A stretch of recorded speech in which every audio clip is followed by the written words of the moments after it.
Hi, friends. Welcome to Reading. Today we're going to hop back into our story, Who Really Created Democracy? And as I read and you read with me, the thing that we want to be thinking about are the question words that we talk about a lot in class this year. Those question words are who, what, when, where, why, and how. I know that in our title we have Who Really Created Democracy, and certainly we want to think about that. But we also want to be thinking about where it happened, why it happened, and how it happened. We began our story yesterday with our characters and the setting. Characters can also be known as players if we're thinking of our story as a play. We have two sets of characters here, the American colonists. These friends live in the 13 American colonies in the 1770s. Now I want to clean up some thinking yesterday because on the quiz, some of you said they lived in Great Britain. They don't. Great Britain is all the way across the ocean. The king in Great Britain is trying to control the American colonists. The American colonists live in America, where we live.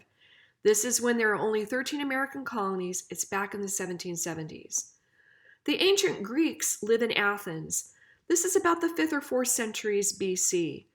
Most of the citizens we know, the citizens are poor farmers.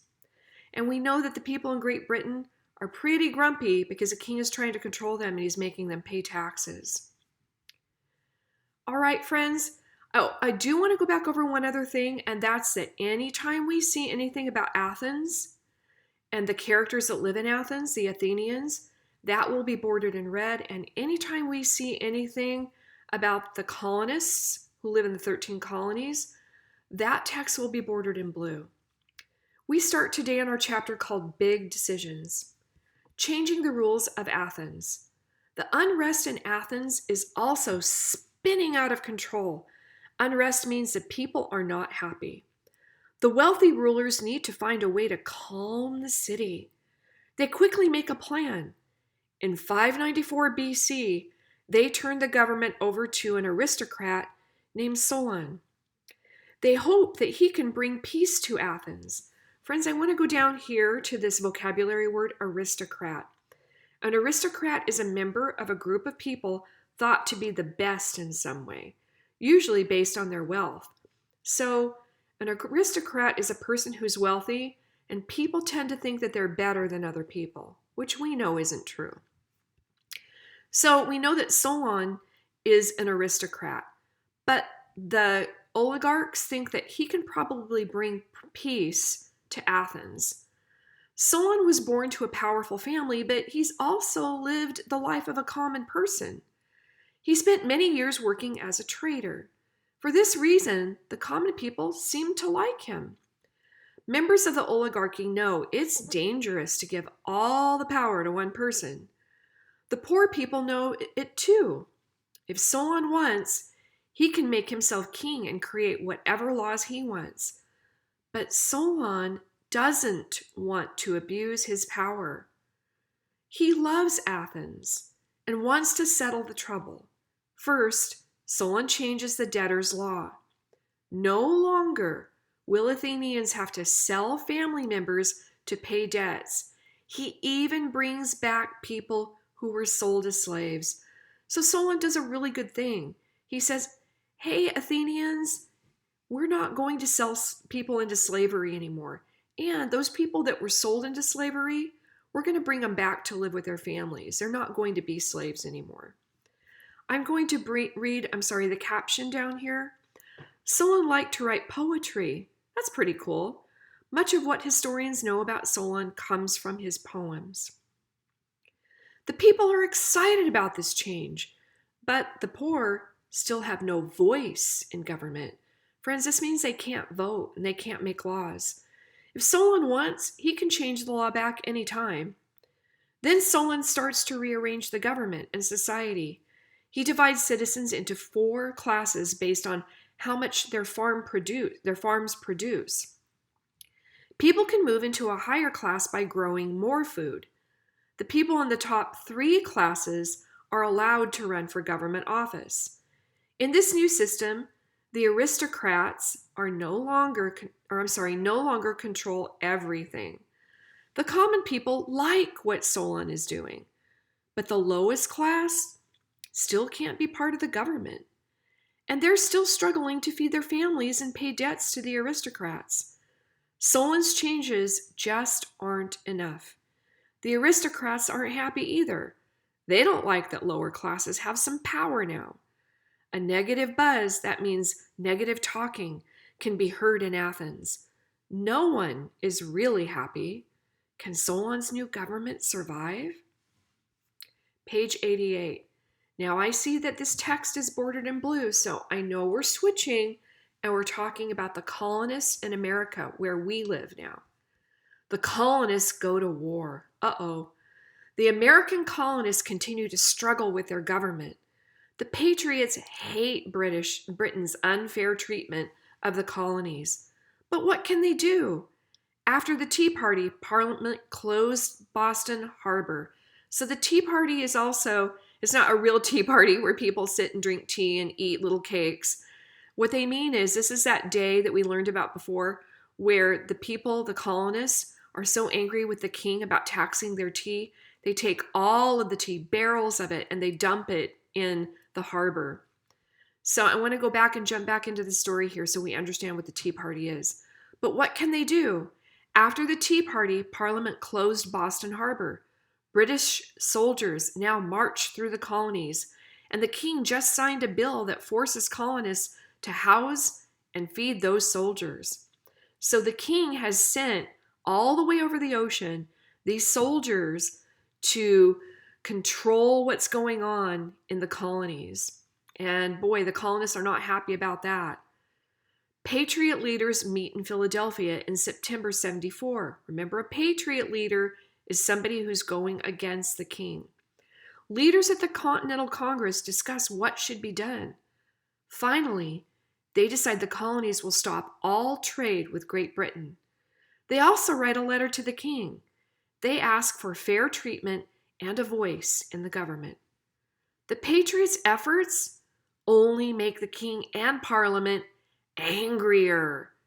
In April 1775, the king orders British troops to destroy the colonists' storage of weapons. Oh, so the king is trying to have some strategy here. He's thinking, these colonists are going to rise up against me.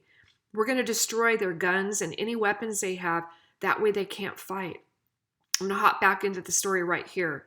In April 1775, the king orders British troops to destroy the colonists' storage of weapons. Word of the plan leaks out. The Patriots prepare to fight. The British Army marches towards Lexington, Massachusetts. When the soldiers arrive, a small band of Patriots is waiting. A British officer orders the Patriots to drop their weapons and leave. The Americans face an army of hundreds of trained soldiers. So they're outnumbered, friends. They have no choice but to back down. They turn to go, but they won't leave their guns. Suddenly, a gunshot rings out. A British officer orders his troops to fire. The Patriots fire back. It's war. The Patriots fought the British at the Battle of Lexington on April 19th, 1775. And here we can see the British soldiers over here, and these are the Patriots over here. So here's a fact about our race to see who's going to win, who's going to create democracy first in this race. Historians don't know which side fired the first shot that started the Revolutionary War.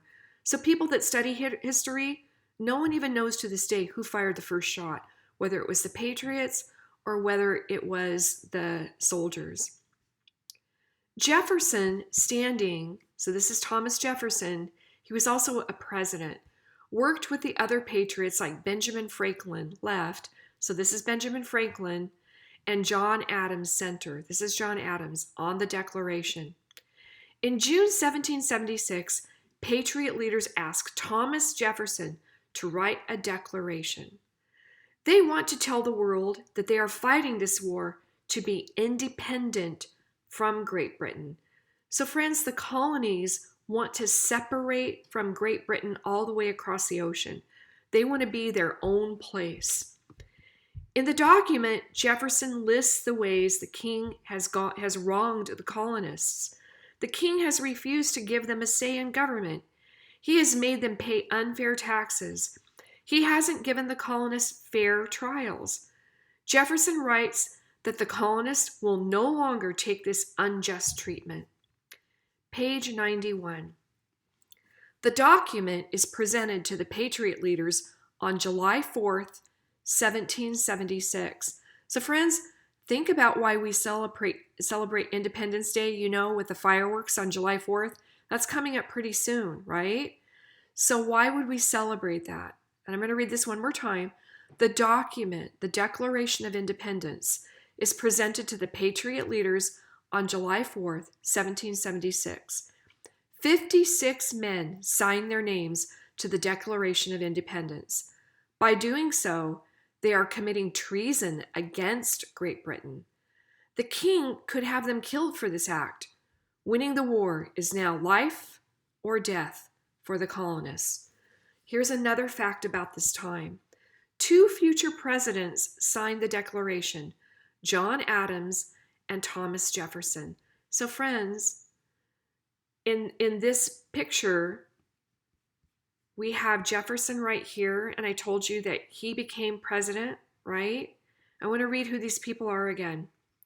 So we have Thomas Jefferson right here. I want to read through this. And then we had Benjamin Franklin over here. Oh,